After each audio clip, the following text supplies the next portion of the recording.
Chapter 1. The ship that was already remembered. There are events that seem to begin long before they happen. Not in facts. Not in documents. But somewhere quieter. In the way people speak. In the way certain names linger longer than others. The name Titanic did not begin as a tragedy. It began as a promise. A word spoken with confidence. A word that carried weight even before the ship existed in full form. Steel was ordered. Plans were drawn. Measurements were calculated with precision that allowed no doubt. And yet, even in those early days, there was something else present. Not visible, not measurable, but persistent. A sense that the scale of the thing exceeded its purpose. The ship was not merely built.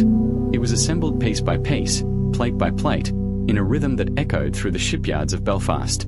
Men worked in cold air and iron dust. Rivets were heated until they glowed, then driven into place with a force that left a lasting sound in the bones of those who listened.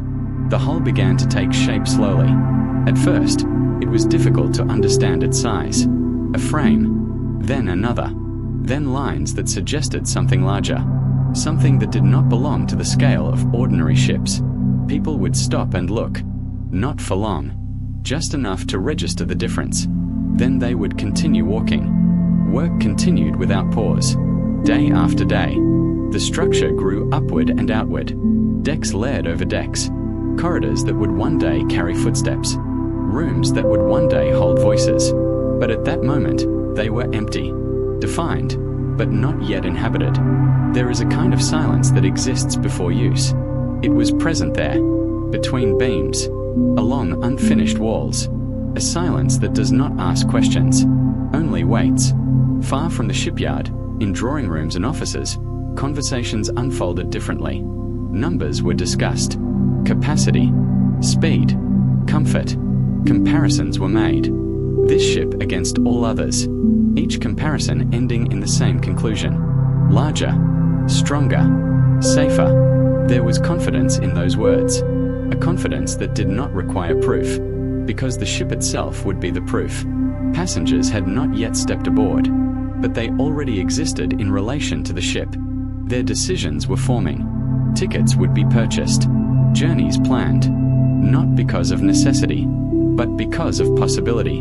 To cross the ocean not with effort, but with ease. To move from one world to another without disruption. In quiet places, away from announcements and calculations, the idea of the ship settled differently. Not as a machine, but as a presence.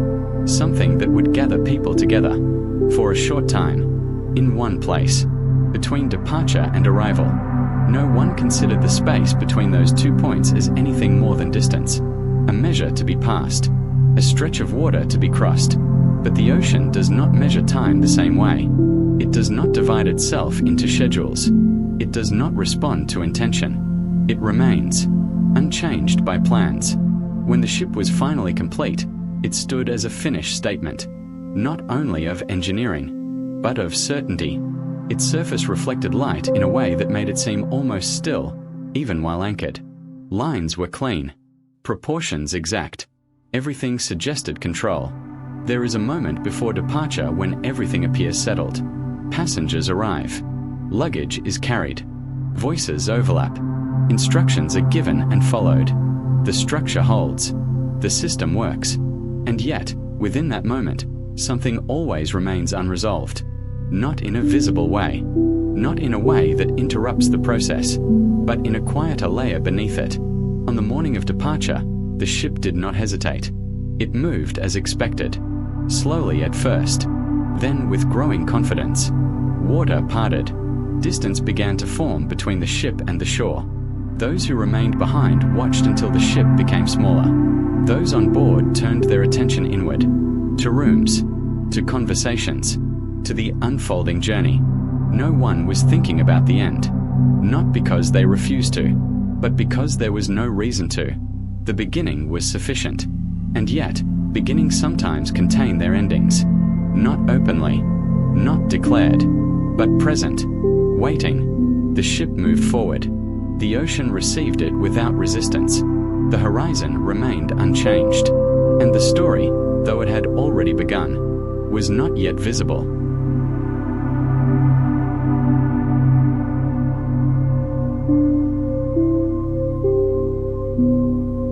Chapter 2. Names that traveled. A voyage is never only about a destination. It gathers people for different reasons.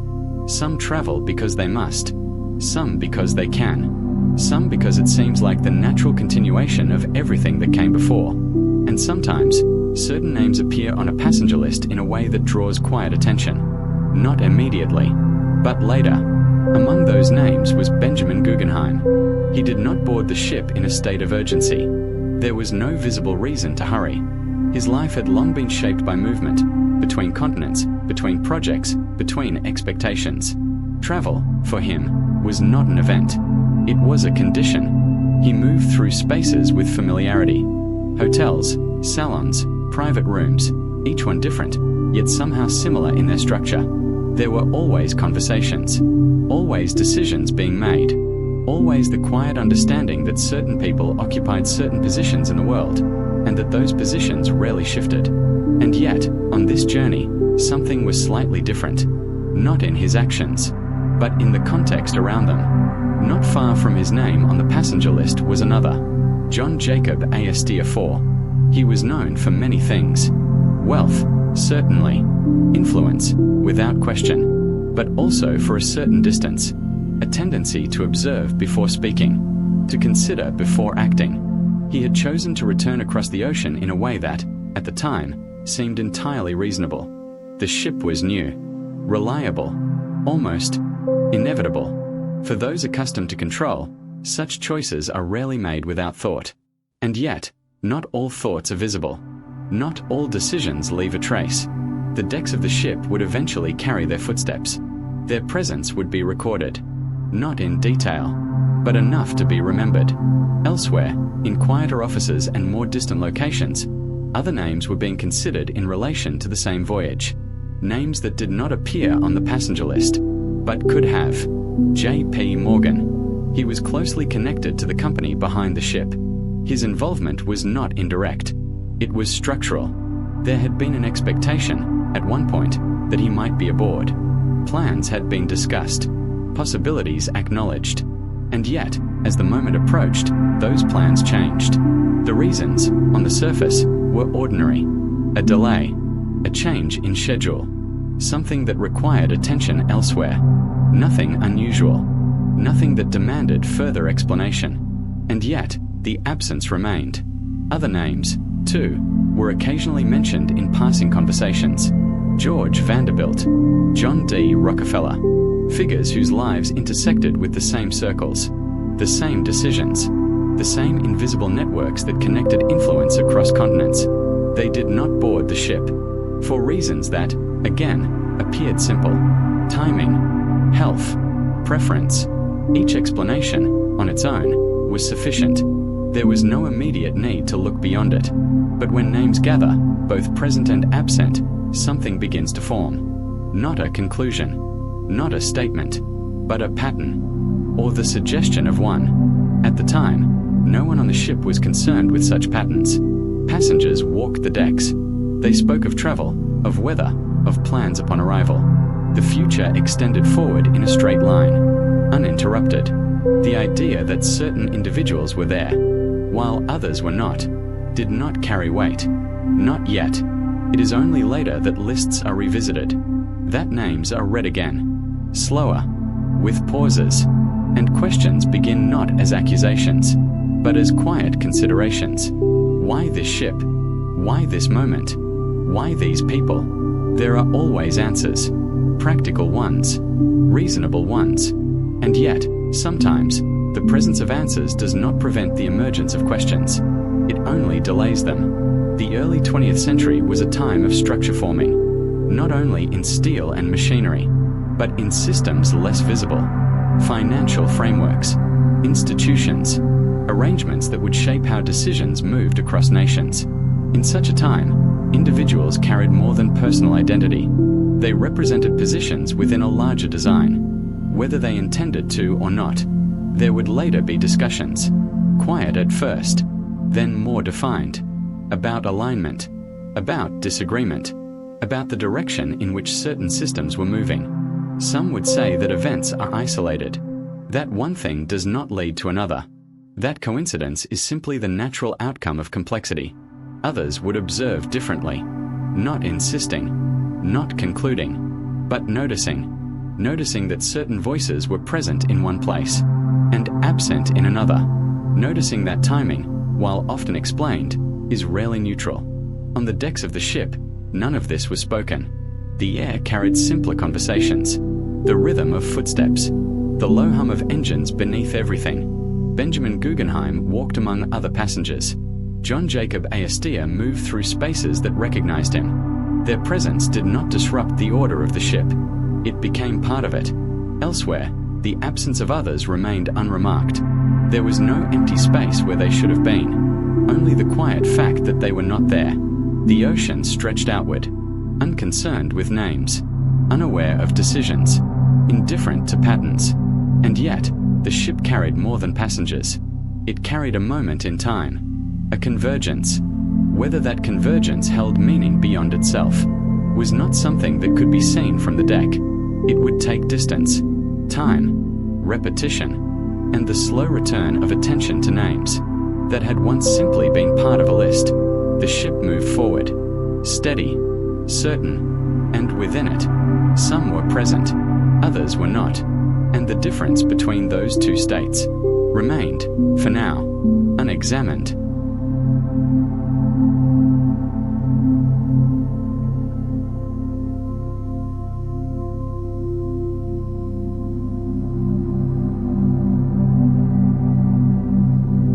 Chapter 3.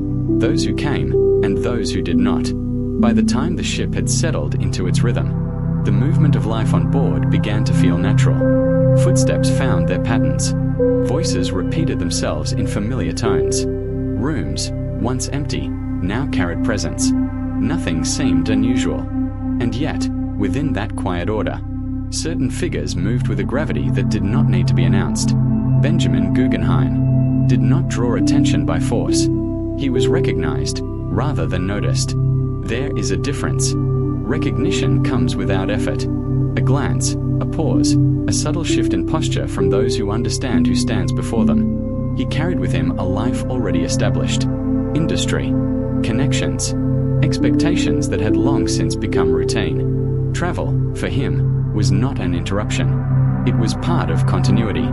And yet, this particular journey placed him within a specific moment. A crossing that, at the time, appeared no different from others. Not far from him, moving through similar spaces, was John Jacob Astor IV. He, too, occupied his place without effort. His presence was structured, composed. There was no need to assert importance. It was already understood. He had reasons to travel, clear ones, a return, a continuation of plans that extended beyond the ocean. Nothing in those reasons suggested anything unusual. Nothing required interpretation. And yet, when certain individuals share the same space, even by coincidence, that space begins to hold a different weight. The decks remained the same, the corridors unchanged, the sea indifferent, but the arrangement of people within that space formed a quiet constellation. At the same time, elsewhere, other arrangements had taken shape. Names that had once been loosely connected to the journey were no longer attached to it. J.P. Morgan had, at one point, been expected. His relationship to the ship itself was not distant. It was woven into its existence. And yet, as departure approached, plans shifted. The explanation was simple: a change of schedule, matters requiring attention elsewhere, a delay that made the journey unnecessary. Nothing unusual. Nothing that demanded a second look. And still, the absence remained. Other names existed in a similar position. George Vanderbilt, John D. Rockefeller. Figures connected not only by wealth, but by influence, by participation in systems that extended far beyond any single event. They did not board, for reasons that, again, were entirely reasonable. Health, timing, preference. Each explanation stood on its own. Each was sufficient. And yet, when viewed together, they formed a pattern that did not insist on meaning, but allowed for it. At the time, no one on board was assembling such patterns. There was no need. The journey was underway. Meals were served. Music played softly in the evenings. Conversations unfolded and dissolved. The present moment was enough. But patterns do not require immediate recognition. They exist quietly, waiting for attention. Later, much later, when distance allowed reflection, lists would be revisited, names read again, slower this time, noticing not only who was present, but who was not. And in that contrast, questions would begin to form. Not accusations, not conclusions, just questions. Why these individuals? Why this crossing? Why this moment in time? There were, of course, answers. Practical ones, documented ones. And yet, sometimes, answers do not close questions. They coexist with them. The early years of the 20th century were not only a period of technological progress, they were also a time when structures, less visible, but equally significant, were beginning to take shape. Financial systems, institutions, agreements that would define how influence moved. In such a context, individuals were not only themselves, they occupied positions within larger frameworks, whether consciously or not. Some would later observe that certain figures had held views about how these systems should develop, that discussions existed, that differences, perhaps, were present. But such observations rarely come with clarity. They emerge slowly, fragment by fragment, never complete, and always open to interpretation. On the ship itself, none of this was spoken. Benjamin Guggenheim walked as any passenger would. John Jacob Astor moved through the same corridors as others. Their presence did not disrupt the journey. It blended into it. The absence of others did the same. There was no visible space left behind. No empty chair that marked what could have been. Only the quiet fact that some had come, and some had not. The ocean stretched outward, unchanged, unaware of names, unconcerned with decisions. And yet, the ship carried more than people. It carried a moment, a convergence that, at the time, appeared ordinary. Whether it remained so would only be considered later, much later. For now, the ship moved forward, and within it, presence and absence existed side by side, without explanation, and without need for one.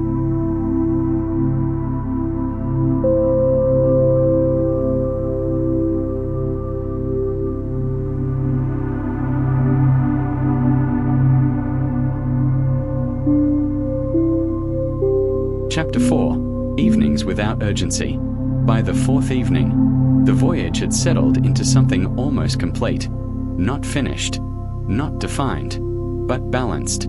The ship moved forward with a steady confidence that no longer needed to prove itself. The engines worked beneath everything, unseen, consistent, as if they had always been there. Passengers adjusted to the rhythm. Morning carried light conversation. Afternoon stretched into quiet activity. Evening gathered people together. There is a particular kind of evening that exists only at sea. It does not belong to land. It does not resemble it. Light lingers longer. Sound travels differently. Time seems to loosen its structure. In the dining saloon, tables were arranged with precision. Silver reflected soft light. Voices remained measured, even when laughter appeared. Benjamin Guggenheim sat among others who were accustomed to such spaces. Nothing about the setting was unfamiliar. And yet, familiarity does not prevent observation. He listened more than he spoke, not because there was nothing to say, but because much had already been said. In many places, over many years, across the room, John Jacob Astor IV occupied his place with the same quiet certainty. He did not draw attention. He did not avoid it. Conversations formed around him. Without effort, there were discussions of travel, of return, of projects waiting on the other side of the ocean. Nothing unusual, nothing that required interpretation. And yet, within these conversations, there were moments, brief ones, when the subject shifted. Not fully, not clearly, but enough to suggest something beyond the immediate.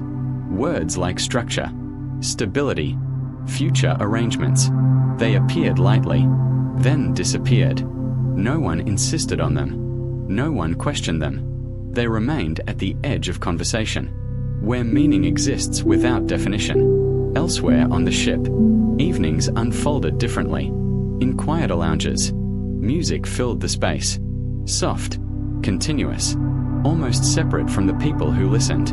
Passengers sat without speaking, or spoke in low tones that did not carry far. The ocean, beyond the walls, remained unseen, but it was present, not as a threat, not as a force, as a constant. There are moments when everything appears aligned, when systems function, when people move within them naturally. This was such a moment, and yet, alignment does not eliminate possibility. It only conceals it. Earlier in the day, a steward had mentioned the weather. Clear, stable, no reason for concern. Such statements are common. They belong to routine. And yet, routine itself can create a kind of stillness. That feels complete. Too complete. On the upper deck, a few passengers remained outside. The air had cooled. The sky extended without interruption. Stars appeared gradually, not all at once. One, then another, until the sky seemed to contain more depth and distance. A couple stood near the railing, speaking quietly. Their words were not distinct, but their presence was. They spoke of arrival, of what would follow, plans, expectations, the future, as something certain. Further along the deck, a single figure paused, looked outward. It was impossible to tell what was being seen. The ocean, at night, does not offer detail. It offers only space. And yet, people look at it, as if something might be revealed. Inside, the rhythm of the evening continued. Plates were cleared, glasses refilled, voices softened. Nothing disrupted the flow. The ship carried its world within it, complete, contained. Elsewhere, beyond the ship, conditions remained unchanged. The ocean did not shift. The horizon did not move. Everything existed as it had before, and yet, movement was constant. Forward, always forward. At one table, a conversation returned, briefly, to matters less defined. Not directly, but through suggestion. A mention of decisions being made elsewhere, of structures forming, of time. Then, as before, the subject passed, left without conclusion. Such moments are easy to overlook. They do not insist. They do not remain. But they exist. And when remembered later, they carry a different weight. On this evening, however, nothing required attention. Nothing stood apart. The ship moved as expected. The night unfolded as it always does. Passengers retired to their rooms. Lights dimmed. Silence expanded slowly. Not complete silence. The low, continuous presence of the engines remained. A reminder of movement, of direction, even in rest. In the darkness, the ship continued forward, uninterrupted, certain, and within that certainty, all possibilities remained unspoken.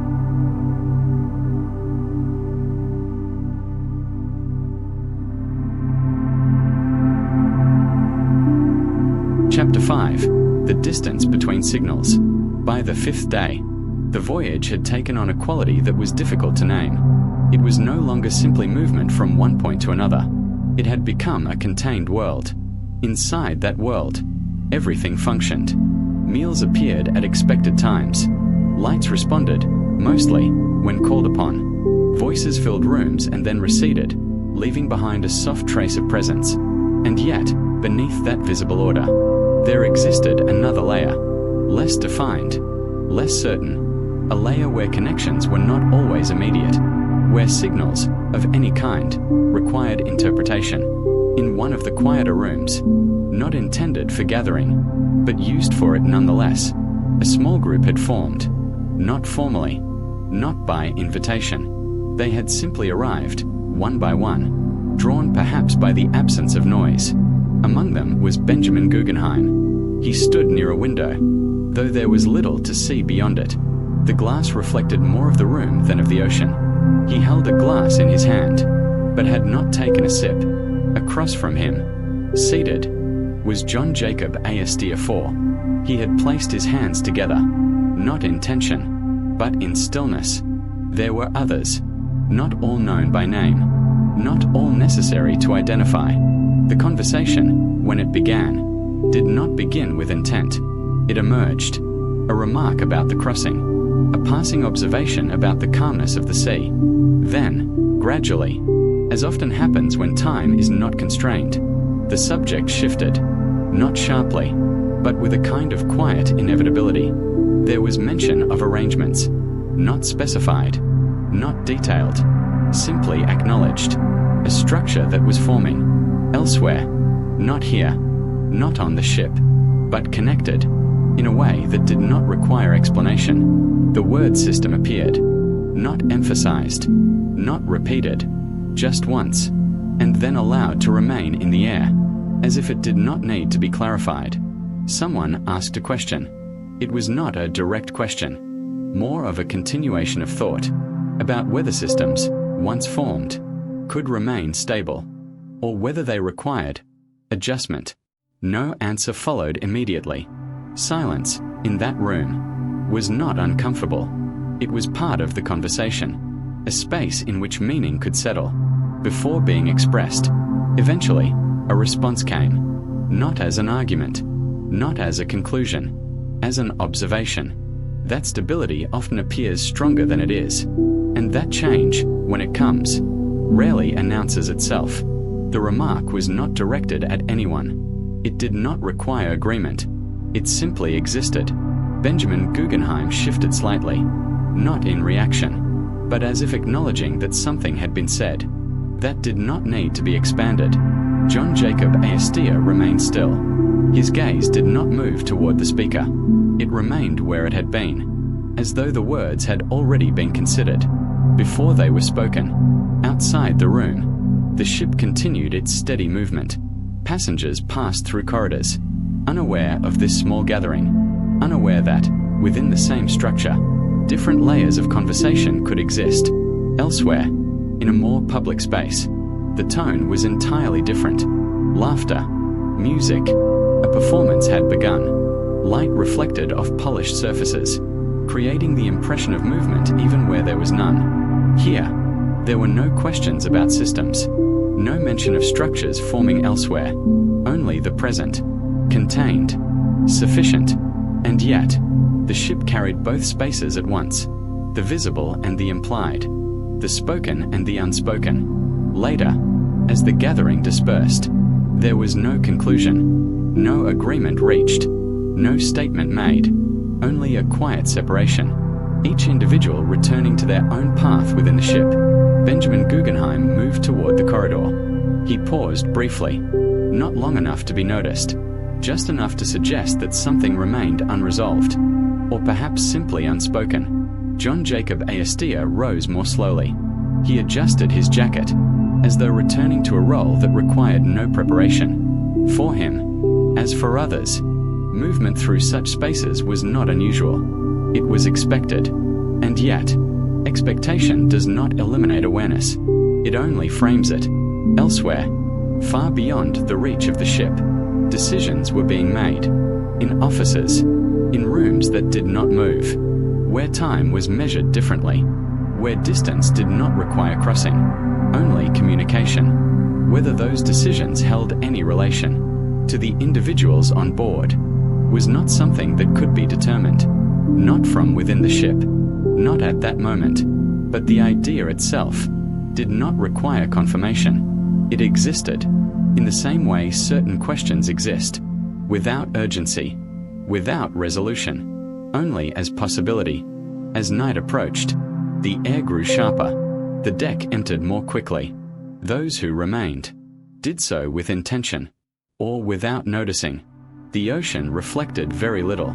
It absorbed light, returned almost nothing, a surface that revealed only what was directly present, and nothing beyond. Inside, the rhythm continued, unchanged, predictable, and within that predictability, all uncertainty remained hidden, not removed, only unseen. The ship moved forward, as it always had, as it was designed to do. and within it, signals of many kinds traveled. Some were received, some were not, and the distance between them remained.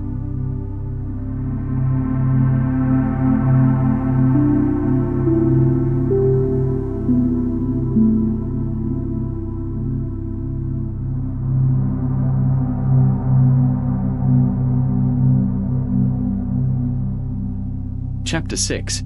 The Night That Did Not Change. By the sixth day, the idea of interruption had almost disappeared.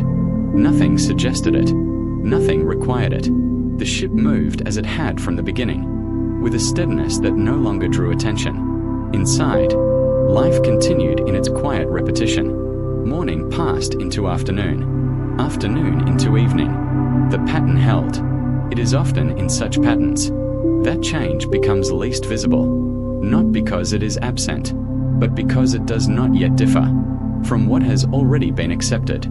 That evening, the air carried a sharper edge, not cold enough to disturb, but enough to be noticed. On the upper deck, fewer passengers remained outside. Those who did stood closer together or moved more slowly. The ocean, stretching outward without boundary, held its surface in a stillness that seemed complete.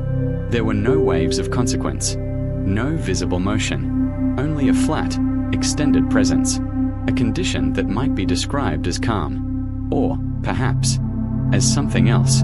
Inside the ship, the atmosphere remained unchanged. In the dining saloon, light settled evenly across the tables. Conversations unfolded in the same measured tones.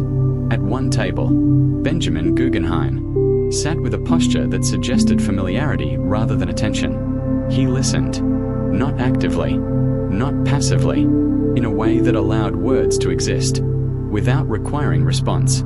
Across the room, John Jacob Astiafor remained within the same quiet field of conversation. There was no urgency in his movement, no indication that anything beyond the immediate moment required consideration. And yet, there are moments when the absence of urgency becomes, in itself, a form of distance, not from place, but from awareness.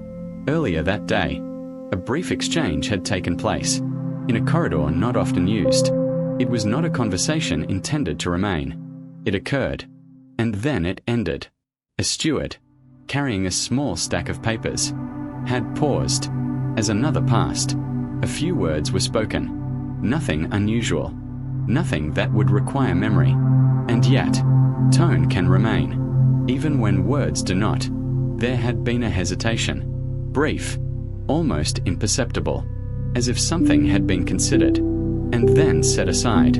The steward continued on. The papers remained in order. The corridor returned to its usual quiet. Such moments do not announce themselves. They do not linger, but they exist. Elsewhere, in a space filled with light and music, evening continued as it always had. A melody repeated. Glasses were lifted, then set down. Laughter appeared, then softened. The structure held. Everything suggested continuity. And yet, beyond the visible, conditions were not entirely unchanged. Far ahead of the ship, the ocean carried something that did not belong. To its surface, it remained distant, unseen, unconsidered. There had been, earlier, a message, one among many, received, acknowledged, then placed among others, not dismissed, not emphasized, simply included. Messages, in such systems, do not always carry equal weight. Some arrive clearly, some do not. Some require interpretation, others seem to explain themselves. But even clarity can be overlooked when it does not align with expectation. On the bridge, movement remained precise. Instruments indicated what they were designed to indicate. Numbers held their positions. Nothing demanded correction. Nothing insisted on change. The night deepened. Stars appeared again, slowly, as they had before. Their presence suggested distance, but not direction. Below, in the quiet of private rooms, passengers withdrew from the shared spaces. Doors closed. Lights dimmed. The sound of the ship became more noticeable, not louder, but more present, a continuous low vibration that did not vary, a reminder that movement continued, even when it was not observed. In one such room, a window remained slightly open. Air moved through it, subtle but constant. Curtains shifted. The movement was small, almost rhythmic, as if responding to something beyond the room, or perhaps to nothing at all. Time passed, without interruption. Minutes became indistinct. The boundary between one moment and the next softened. There was no signal, no indication that anything had changed. And yet, in such moments, change does not require signal. It exists before it is recognized. On the deck, a single figure remained, standing still, looking outward, into a darkness that revealed nothing. It is not always necessary to see in order to sense. The ocean remained as it was, still, unbroken, but stillness, at such scale, can conceal as much as it reveals. Inside, the ship continued its course, unaltered, certain, and within that certainty, all that had not yet been seen remained, unspoken, unnoticed. The night did not change. It simply continued, as though continuation was all that was required. And for that moment, it was.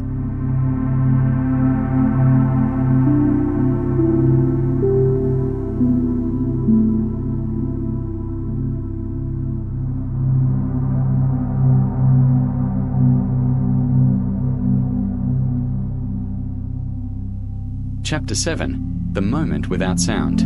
There are moments that arrive without announcement. No warning, no visible shift, only a continuation, so precise that it leaves no space for interruption. The night had deepened, but not in a way that altered anything. It remained clear, still, unbroken, the kind of night that reassures. On the bridge, everything held. Numbers remained where they should be. Instruments reflected stability. There was no reason to question the course, no indication that adjustment was required. The ship moved forward, as it had for days, certain. Beneath that certainty, the ocean extended in silence. Its surface gave nothing away. No movement, no signal, only distance. Far ahead, something existed, not visible, not defined, present, and waiting. Inside the ship, the rhythm of the night continued. Some slept, others remained awake, without intention. In quiet rooms, lamps cast soft, contained light. Curtains moved slightly. With the passing air, everything appeared as it should. In one corridor, a steward walked alone. His steps were measured, unhurried. He carried nothing. Paused once, listened, then continued.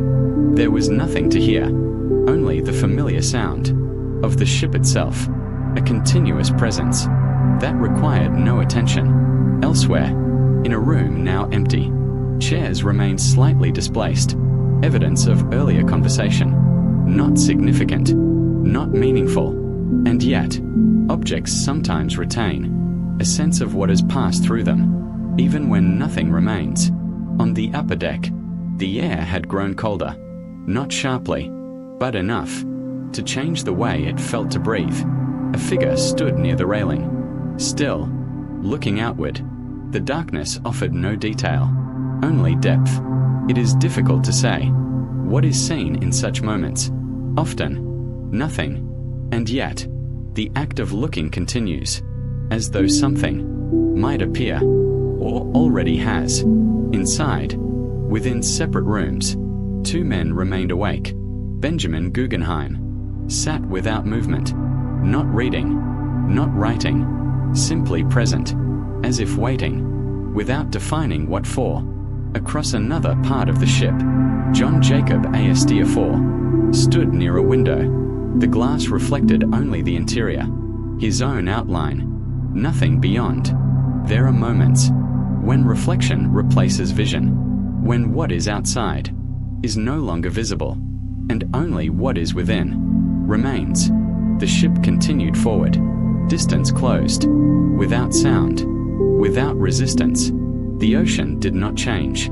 It did not need to. At a certain point, movement becomes indistinguishable from stillness, and within that indistinction, events can occur without announcement. No signal preceded it, no shift in rhythm, no interruption in the sound of the engines, only a moment, so precise, so quiet, that it could almost be missed, a contact without impact, a recognition without sound. The ship did not stop, it did not turn, it continued, as if nothing had happened. Inside, nothing immediately changed. No voices rose, no movement began. The structure held, the pattern remained intact, and yet, something had already entered the sequence of events, not visibly, not completely, but irreversibly. On the deck, the figure at the railing did not move. There was nothing to react to, nothing to see, only the same darkness, the same distance, the same silence. Inside, the night continued, uninterrupted, as though the moment had passed unnoticed, and in a way, it had, because recognition does not always coincide with occurrence. Sometimes, it arrives later, after the fact, when the moment itself can no longer be altered. The ship moved forward, still certain, still complete, and within that certainty, the smallest change had already begun, without sound, without resistance, without question.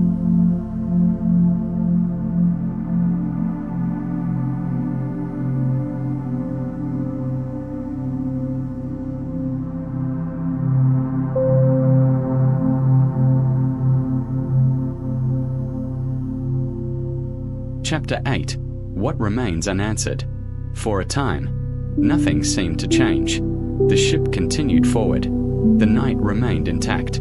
There are moments when an event has already occurred, but its meaning has not yet arrived. This was such a moment. Inside the ship, movement began quietly. Not everywhere, not at once. A door opened, then another. Footsteps appeared where there had been none. Voices, low at first, began to separate from silence.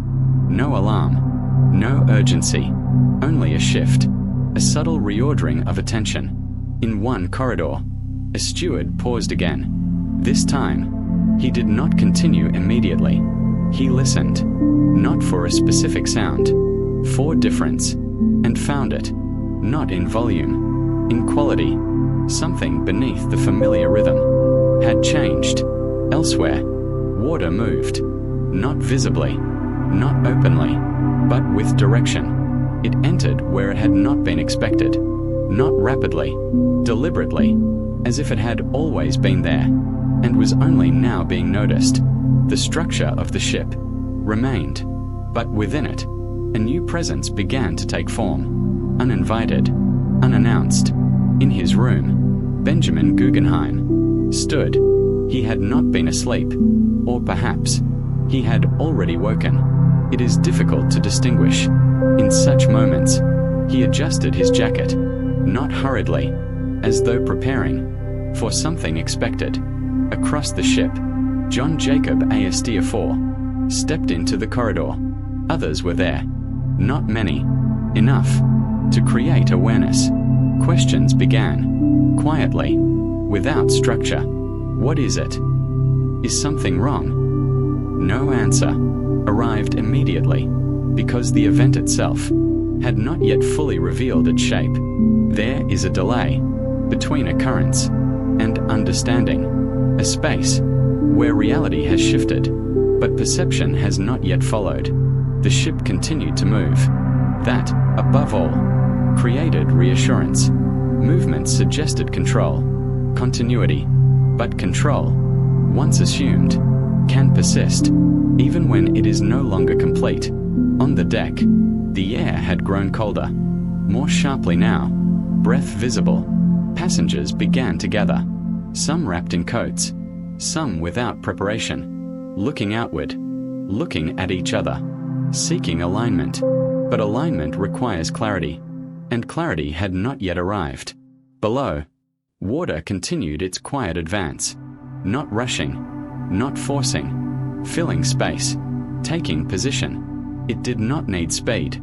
It had direction. Time passed, but not evenly. Moments stretched, then compressed. Awareness moved faster than information. People responded to what they felt before they understood. In this space, between knowing and not knowing, decisions began to form. Some moved upward, toward open air. Others remained, waiting for instruction, waiting for certainty. But certainty, in such moments, does not return. It dissolves, quietly, without declaration. On the deck, lifeboats were uncovered, not all at once, not with urgency, but with intention. The process itself created a new kind of movement, a direction that had not existed before. Passengers watched. Some understood immediately, others did not.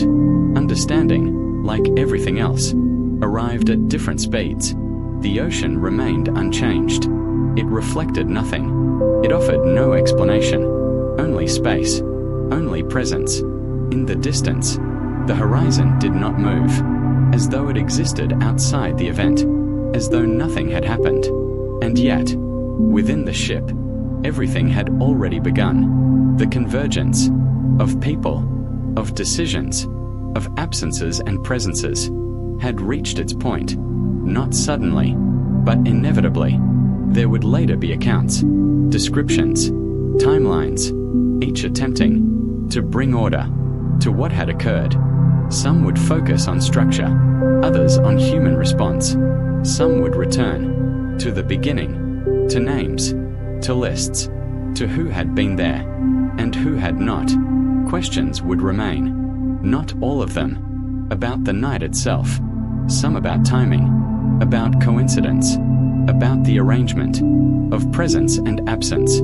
There would be suggestions, carefully expressed, never fully defined, that certain events do not exist in isolation, that moments sometimes intersect with forces not immediately visible, but such suggestions rarely conclude.